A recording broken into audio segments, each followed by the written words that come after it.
नमस्कार। आज हम हिंदी साहित्य इतिहास लेखन पर बातचीत करने जा रहे हैं। उस पर आज हमारा व्याख्यान आधारित है। इसमें हम इस बात की चर्चा करेंगे कि हिंदी साहित्य के इतिहास के लेखन की परंपरा कब से शुरू हुई और इतिहास लेखन किस तरह से किया गया और उसमें क्या क्या दृष्टियाँ अपनाई गई। वैसे इतिहास लेखन की जो परंपरा होती है वो लगातार चलती रहती है, क्योंकि समय बदलता रहता है, कालक्रम बदलता रहता है और इतिहास भी बदलता रहता है। तो इस तरह इतिहास लेखन लगातार चलता रहता है। तो जो इसमें जो शब्द है साहित्य इतिहास, इसमें दो शब्द हैं, साहित्य और इतिहास, यानी आपको और हिंदी, यानी आपको यहाँ मैं ये बताने जा रहा हूँ कि हिंदी साहित्य का इतिहास किस प्रकार लिखा गया। लेकिन इससे पहले कि मैं इस पर बातचीत करूं, आप ये अगर आपने इतिहास पढ़ा होगा या कभी इतिहास के विद्यार्थी रहे होंगे तो, और वैसे भी आम रूप में भी ये हम जानते हैं कि इतिहास का मतलब होता है कि जो अतीत में जो घटनाएं घट गई हैं उनको देखना, उनका अवलोकन करना, उनका मूल्यांकन करना और उस समय की परिस्थिति के बारे में जानना।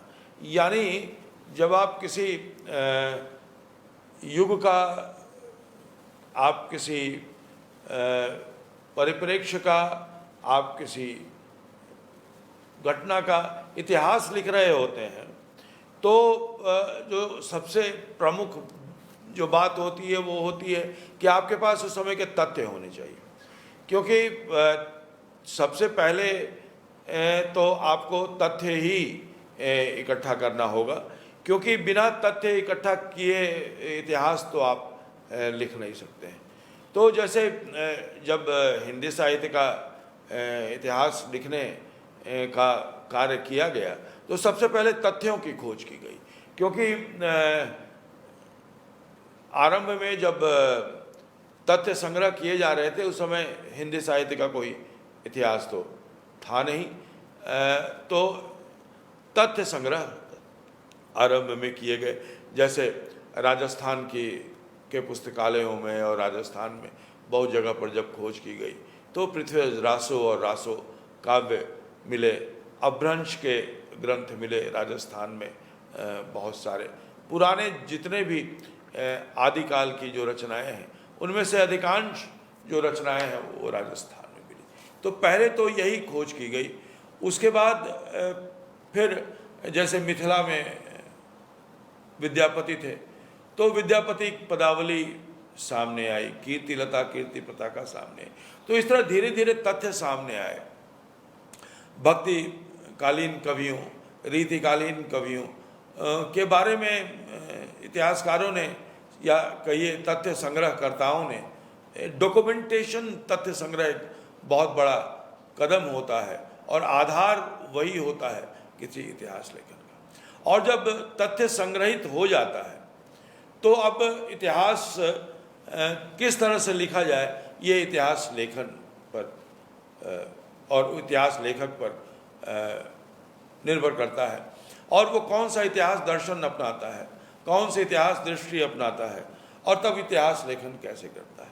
जैसे औपनिवेशिक काल में जब भारत का इतिहास जब अंग्रेज़ों ने लिखा तो वो अपनी दृष्टि से लिखा और उन्होंने इसलिए ये सिद्ध करने की कोशिश की कि भारत हमेशा से गुलाम ही रहा है और इसलिए जो हम उन पर राज्य कर रहे हैं तो कोई अनुचित नहीं है, क्योंकि वो गुलाम रहना भारत की नियति है।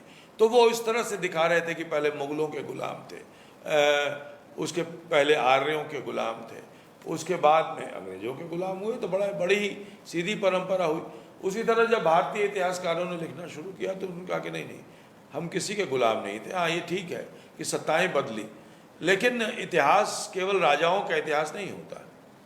पहले राजाओं का इतिहास ही केवल लिखा गया, लेकिन बाद में जो आधुनिक इतिहासकार थे उन्होंने कहा कि नहीं, राजाओं का इतिहास नहीं, जनता का इतिहास हम लिखेंगे।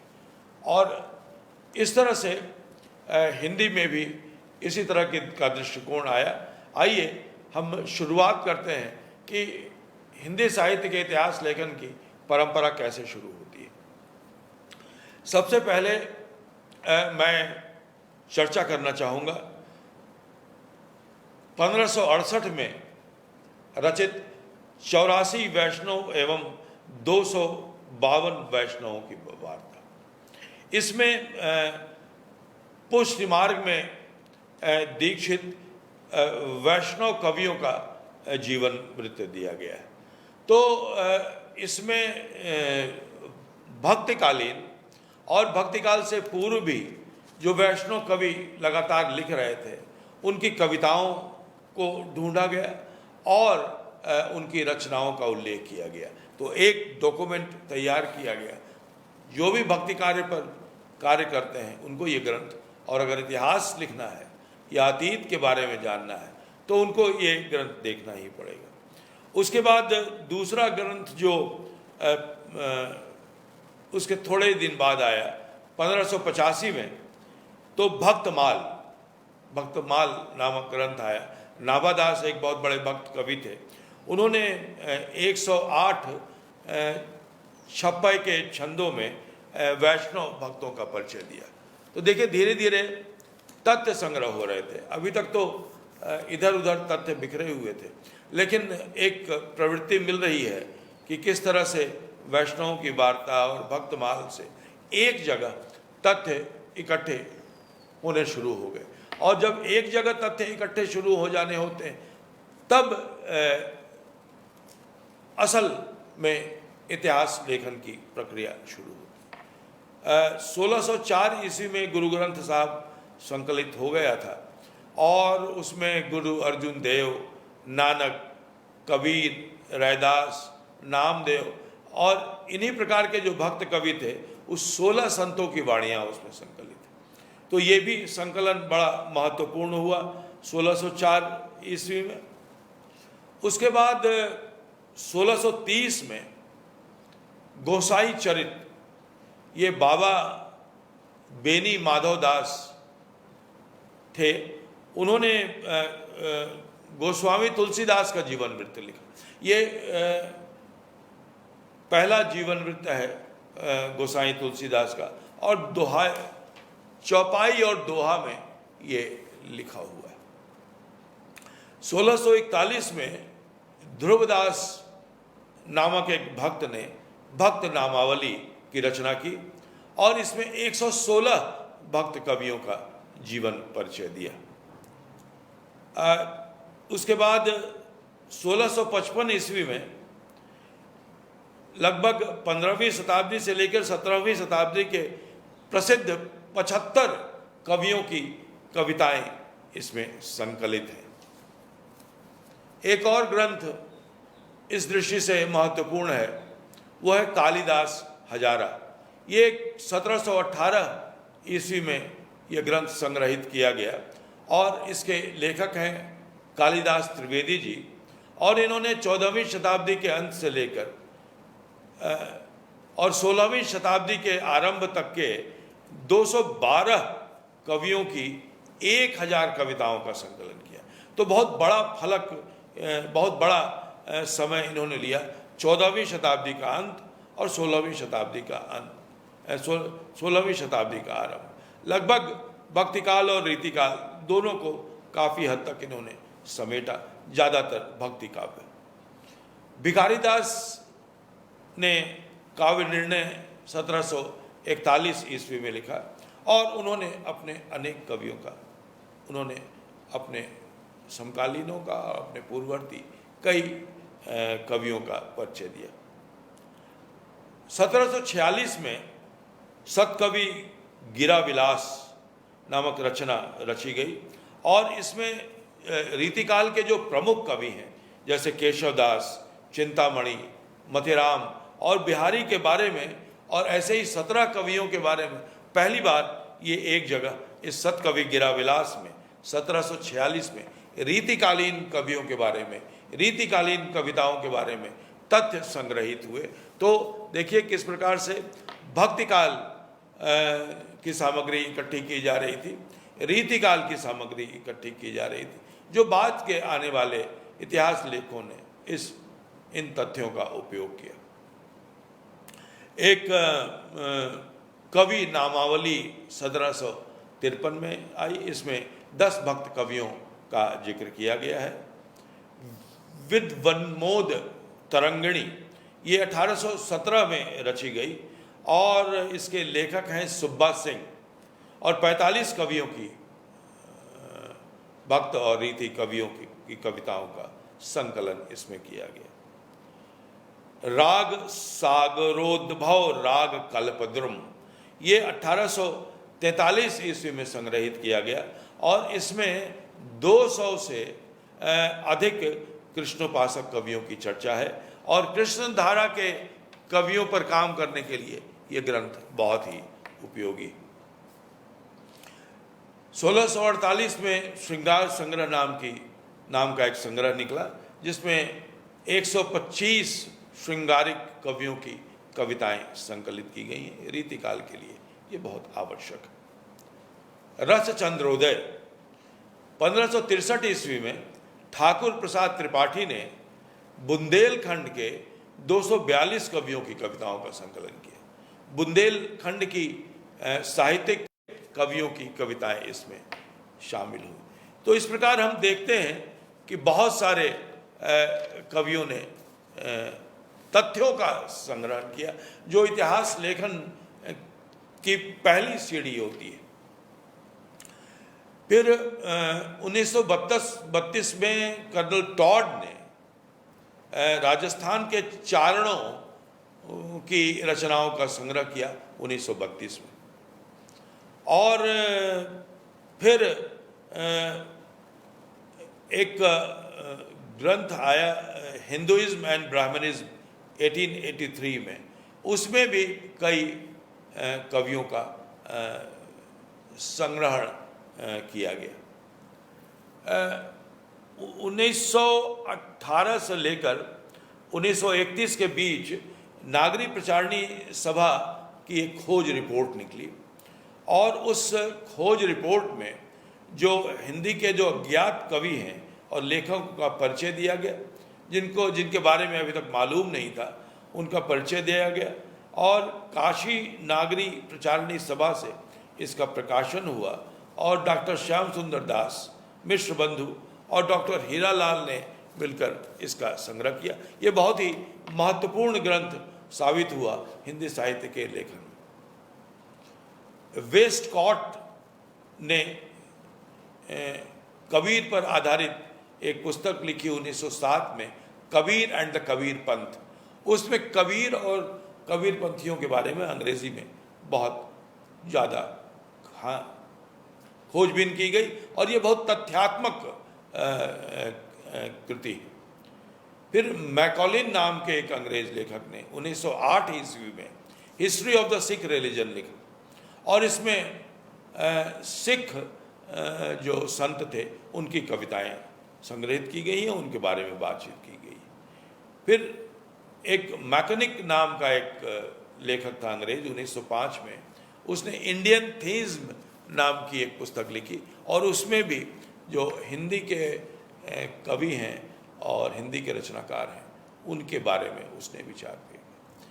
फिर डॉक्टर एल.पी. टेस्टिटोरी ने 1907 ईस्वी में A descriptive catalogue Vedic and historic manuscript, उन्होंने बहुत सारे मैन्युस्क्रिप्ट खोजे, बहुत सारी पांडुलिपियाँ खोजी और उसका एक लंबा चौड़ा दस्तावेज उन्होंने बनाया। 1920 में फखरुल नाम के एक लेखक ने N outline of the religious literature of India लिखा। उसमें काफ़ी हद तक बहुत सारे जो धार्मिक ग्रंथ थे भारत के उनकी चर्चा की गई, उनका उल्लेख किया गया। ब्रिंग्स नामक लेखक ने 1898 में गोरखनाथ एंड द कनफटा योगीज करके एक कृति लिखी और इसमें नाथ संप्रदाय पर काफ़ी सामग्री मिलती है। तो इस तरह से जब इतिहास लेखन की परंपरा शुरू हुई तो उस समय ये इतनी सामग्री उपलब्ध थी। इसी समय लगभग 19वीं शताब्दी के मध्य में गारसा द तासी नाम का एक फ्रेंच विद्वान था। उसने एक किताब लिखी जिसका पहला भाग 1839 में आया, दूसरा भाग 1847 में आया और इसे फिर 3 खंडों में विभाजित करके सिलसिलेवार ढंग से लगाया गया 1871 में, और इसका नाम था इस्तवार द ला लिटरेतुर हिंदुई। फ्रांसीसी में लिखी गई ये रचना अंग्रेजी में अनुवाद होके फिर हम लोगों के पास आई, और इसमें हिंदी और उर्दू के कवियों का विवरण है। वर्ण क्रमानुसार उनका विवरण दिया गया है, और ये एक तरह से हिंदी काव्य का इतिहास है। ये हिंदी का पहला साहित्य का इतिहास हम कर सकते हैं जिसमें कवियों के रचनाकाल का एक वर्णक्रम के अनुसार से इसका उल्लेख किया गया है। अभी तक जितने भी संकलन जिनका जिक्र मैंने किया, अभी ये कालक्रम के अनुसार उसका चित्रण नहीं किया। तो कालक्रम की जो अवधारणा है, उस कालक्रम की अवधारणा को सबसे पहले गारसा द तासी ने लागू किया। इस्तवार द ला लिटरेतुर हिंदुई मतलब कि हिंदुस्तानी साहित्य का इतिहास। तो उसमें पहली बार इतिहास के रूप में, पर इतिहास का एक ये भी होता है कि जब हम इतिहास लिखने जाते हैं तो एक क्रम हो, जिस साहित्य का हम उल्लेख कर रहे हैं उसका एक क्रम हो कि कौन किस समय लिखा गया है। क्योंकि इतिहास में अगर काल का व्यतिक्रम हो गया तो फिर इतिहास गलत हो जाएगा। यानी पहले हम 15वीं शताब्दी की चर्चा करेंगे, तब 16वीं शताब्दी की चर्चा करेंगे, तब 17वीं, 18वीं, 19वीं, 20वीं शताब्दी। अब इतिहास में ऐसा नहीं हो सकता है कि पहले 20वीं शताब्दी की चर्चा कर दें और अंत में 13वीं शताब्दी की चर्चा कर दें। इतिहास में एक कालक्रम होता है और इस कालक्रम का पालन किया गया, और ख़ास तौर पर कवियों के रचना काल के आधार पर भी बांटा गया, और उसके बाद वर्ण क्रम के अनुसार भी कवियों को बांटा गया। और निश्चित रूप से ये वर्ण क्रम जो थे अंग्रेजी के वर्ण क्रम थे। उसके बाद जो एक बहुत प्रमुख ग्रंथ है, जो इतिहास लेखन की दृष्टि से भी इसका बहुत महत्व है, और ये इतिहास लेखन में एक आगे बढ़ा हुआ कदम था। शिवसिर सेंगर एक बहुत प्रसिद्ध लेखक थे। 1883 में उन्होंने शिव सिंह सरोज नामक एक ग्रंथ लिखा। इसमें 1000 भाषा के कवियों का जीवन चरित्र और उनकी कविताओं के उदाहरण दिए। और सबसे बड़ी बात कि जिन जिन कवियों का इन्होंने उदाहरण दिया, उनकी रचनाओं का उल्लेख किया, उनके जन्म स्थान के बारे में, उनके जन्म काल के बारे में और उनके रचना काल के बारे में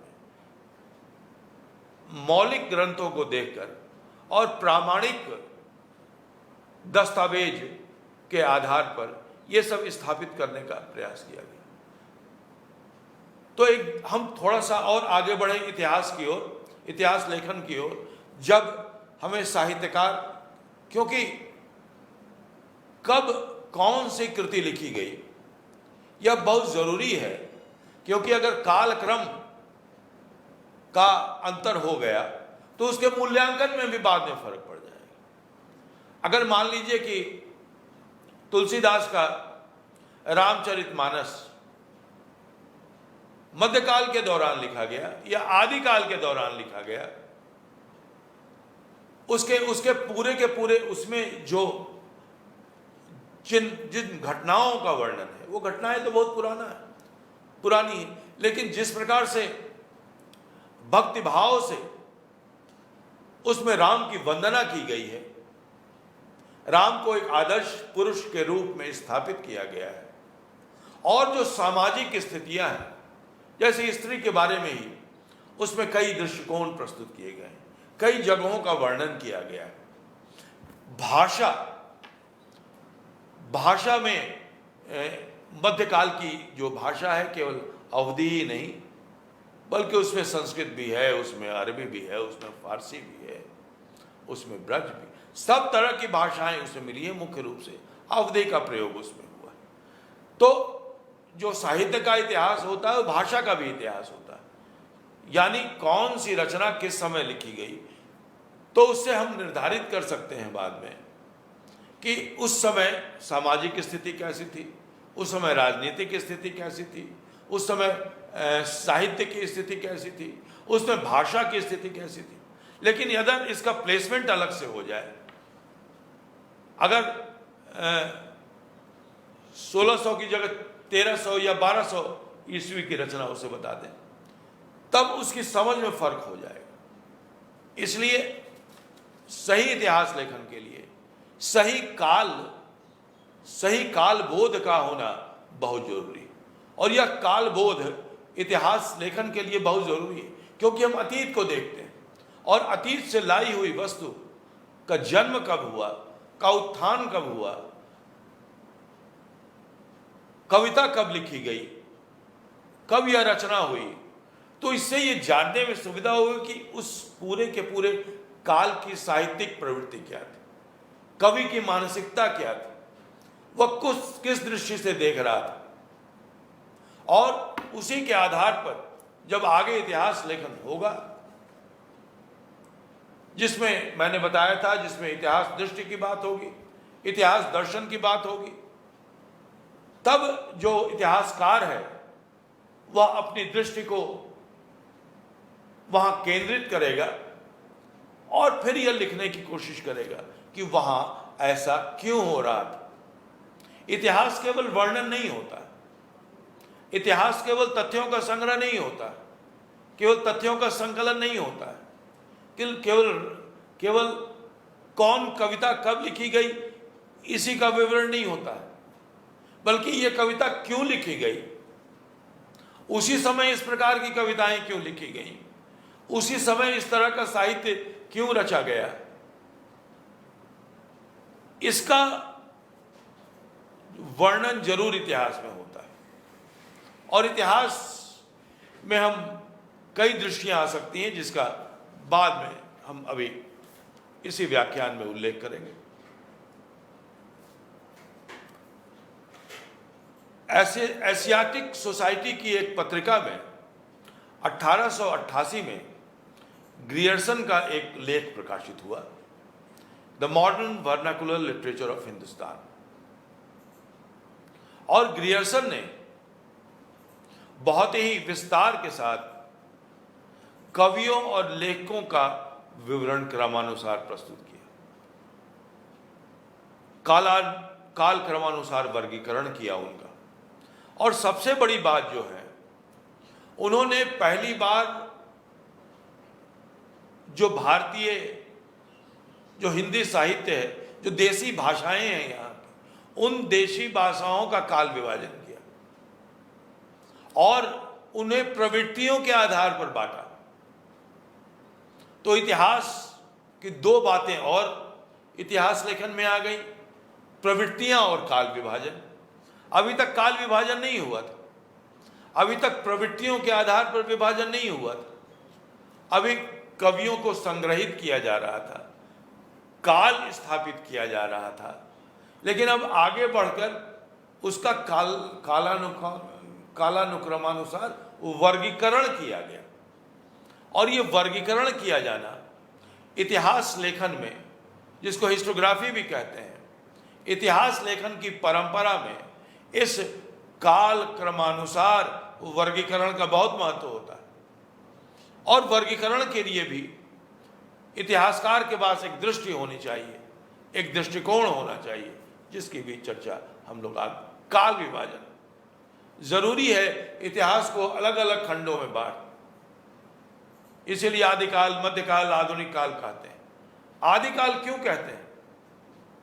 प्रारंभिक काल क्यों कहते हैं, बीज वपन काल क्यों कहते हैं, अगली कक्षा में, अगले व्याख्यान में जब नामकरण और काल विभाजन पर हम बात करेंगे तो उस पर विचार करेंगे।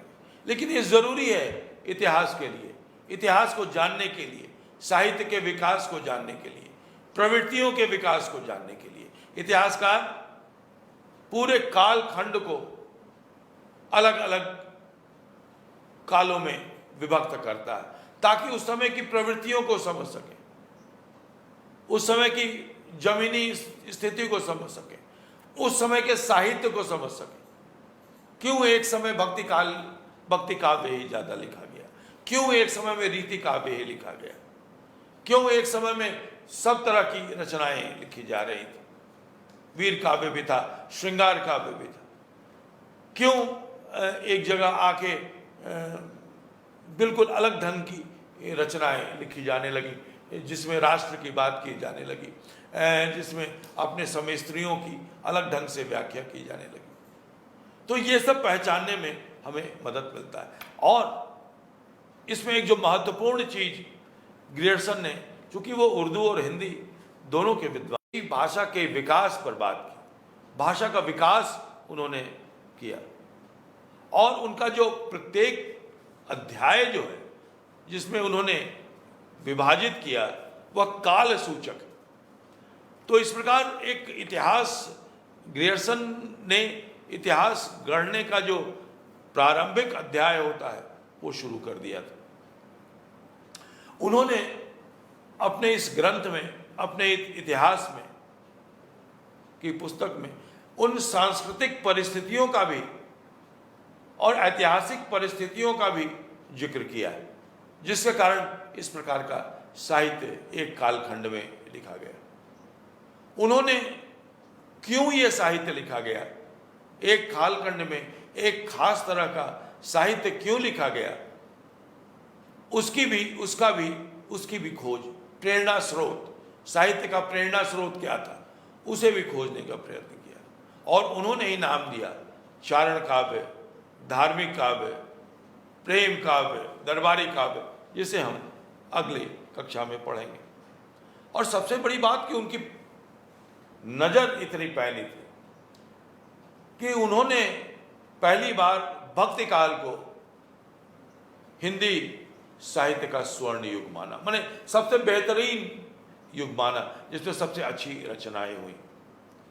तो उनकी जो ऐतिहासिक व्याख्या थी वो बहुत सूक्ष्म और उस समय के लिए बहुत प्रामाणिक थी।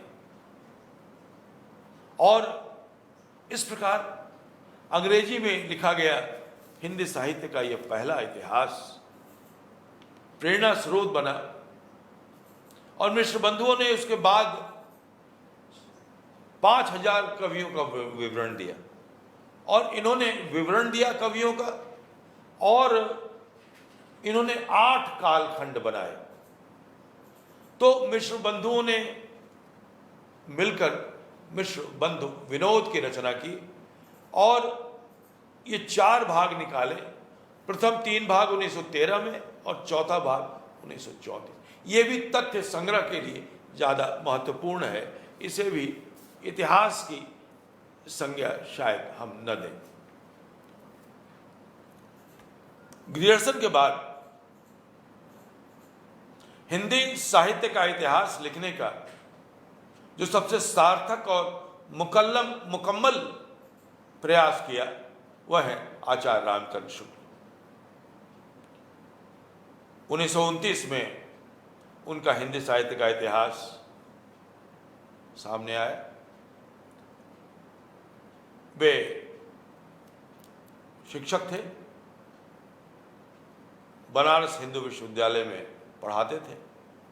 तो उनके सामने जब हिंदी साहित्य के विद्यार्थियों को पढ़ाना था तो उनके सामने कोई ग्रंथ न थे। तो उन्होंने फिर जिन ग्रंथों का मैंने उल्लेख किया, भक्तमाल और भी जितने भी ग्रंथों का, 84 वैष्णवों की वार्ता, 200 वैष्णवों की वार्ता, उन सबको गार्सदत्ता से ग्रियर्सन, मिश्र बंधु विनोद, सरोज सेंगर, कि इनकी जितनी भी रचनाएं हैं उनको उन्होंने अपने सामने इकट्ठा किया, यानी तथ्य को इकट्ठा किया और विद्यार्थियों को पढ़ाने लगे, लिखने भी लगे। और सबसे पहले 1929 में नागरिक प्रचारणी सभा द्वारा प्रकाशित हिंदी शब्द सागर की भूमिका में ये इतिहास के तौर पर आया। और जो सबसे बड़ी बात आचार्य रामचंद्र शुक्ल ने कही, और इनकी इसी दृष्टि के कायल हैं आज तक के साहित्य के इतिहासकार, जो इतिहासकार लिखते हैं या जो आलोचना करते हैं, उन्होंने ये कहा कि कोई भी साहित्य जनता की चित्तवृत्ति का संचित प्रतिबिंब होता है। ये बहुत बड़ी बात थी कि उन्होंने किसी साहित्य को दरबारी साहित्य नहीं कहा। ये नहीं कहा कि दरबार से ही प्रेरणा मिलती, उन्होंने कहा कि जनता प्रेरित करती और जनता का सिंचित प्रतिबिंब ही साहित्य होता है। और जो इतिहास लेखक इस साहित्य के इतिहास के लेखन के माध्यम से जनता की चित्तवृत्ति का इतिहास लिखता है, वही वैज्ञानिक और सुचिंतित इतिहास लिख सकता है। आचार्य रामचंद्र शुक्ल ने 900 वर्षों का लंबा हिंदी साहित्य का इतिहास लिखा और फिर उन्होंने एक वैज्ञानिक तरीके से हिंदी साहित्य के इतिहास का खंड निर्धारित किया, नाम रखा आदिकाल, वीरगाथा काल, भक्ति काल। और उन्होंने भक्ति काल के 2 और शाखाएं इंगित की, ज्ञानाश्रयी और प्रेमाश्रयी, और राम भक्ति और कृष्ण भक्ति। 4 उसके अलग अलग पहचान बताई और इस प्रकार भक्ति काल को समझने के लिए एक नया रास्ता हमें दिया। उन्होंने रीतिकाल की कविताओं का मूल्यांकन किया, उसका साहित्यिक मूल्यांकन किया और अपने इतिहास में भी उसको स्थान दिया। और जहाँ जहाँ उन्हें जनता की चित्तवृत्ति का एक अवलोकन नहीं मिलता था, उसकी आलोचना की, रीतिकाल की आलोचना की, भक्ति काल की बहुत प्रशंसा की। इसीलिए तुलसीदास उनके प्रिय कवि। और उसके बाद उन्होंने आधुनिक काल तक उन्होंने हिंदी साहित्य के इतिहास का लेखन किया और उन्होंने अपने इतिहास लेखन में संक्षेप में कवियों की भी सूचनाएं दी, उनकी रचनाओं की भी सूचनाएं दी। लेकिन उनके इतिहास का की जो सबसे बड़ी विशेषता है वो यह विशेषता है कि उन्होंने उसको एक ऐतिहासिक दृष्टि से, एक अवलोकन बिंदु से देखने की कोशिश की और जो जनता की चित्तवृत्ति है उस जनता की चित्तवृत्ति की कसौटी पर कसने की कोशिश की और उस प्रकार उनका इतिहास बना। हजारी प्रसाद द्विवेदी दूसरे प्रमुख इतिहासकार हैं जिन्होंने हिंदी साहित्य का इतिहास लिखा।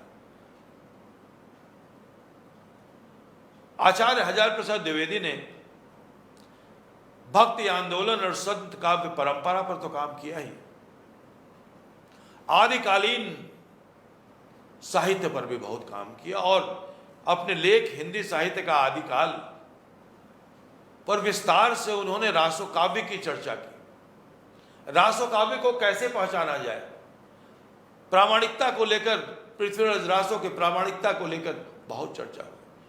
कौन सा अंश प्रामाणिक है, कौन सा अंश प्रामाणिक नहीं है, विद्यापति पर उन्होंने बात की। तो इस प्रकार उन्होंने साहित्यकारों के माध्यम से, कवियों के माध्यम से उन्होंने उस समय की प्रवृत्ति को पहचानने की कोशिश की और परंपरा से साहित्य को जोड़ा। जहां रामचंद्र शुक्ल जनता की चित्तवृत्तियों की बात कर रहे थे, वहां हजारी प्रसाद द्विवेदी ने परंपरा परंपरा के साथ साहित्य को जोड़ा, भक्ति काल को परंपरा से जोड़ा। आचार्य रामचंद्र शुक्ल भक्ति काल में इस्लाम के आगमन का योगदान ज्यादा मानते हैं, और हजारी प्रसाद द्विवेदी कहते हैं कि ये जो भक्ति काव्य है उसका 12 आना वैसा ही होता अगर इस्लाम नहीं आया। 4 आना वो मानते हैं कि इस्लाम के आने से फर्क पड़ा। तो ये दृष्टि का जो फर्क है वो इतिहास लेखन को पूरा बदल देता है। आचार्य रामचंद्र शुक्ल ने कबीर और अन्य संत कवियों को उतना महत्व नहीं दिया, लेकिन हजारी प्रसाद द्विवेदी ने दूसरी परंपरा की खोज की, और वो थी संत काव्य परंपरा। उसमें कबीर, सिद्धनाथ, वैष्णव भक्ति सब पर आकर आचार्य रामचंद्र शुक्ल और आचार्य प्रसाद द्विवेदी दोनों ही एक बिंदु पर मिल जाते हैं कि जनता का साहित्य, जनता की चित्तवृत्ति का साहित्य और अपनी परंपरा। तो जो अपनी परंपरा से जोड़कर साहित्य को देखने की कोशिश हजारी प्रसाद द्विवेदी देते हैं तो वो दक्षिण की ओर जाते हैं, आलवार और नैनारों की ओर जाते हैं। तो इस प्रकार वे हिंदी साहित्य के उद्भव और विकास को देखते हुए भक्ति काव्य की नई व्याख्या प्रस्तुत करते हैं, आदिकाल को नई दृष्टि से देखते हैं।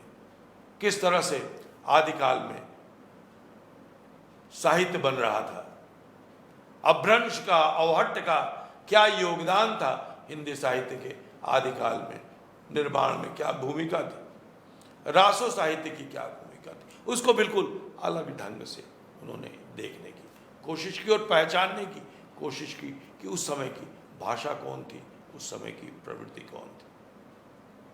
इसके बाद नागरी प्रचारणी सभा से हिंदी साहित्य का एक इतिहास निकला 16 खंडों।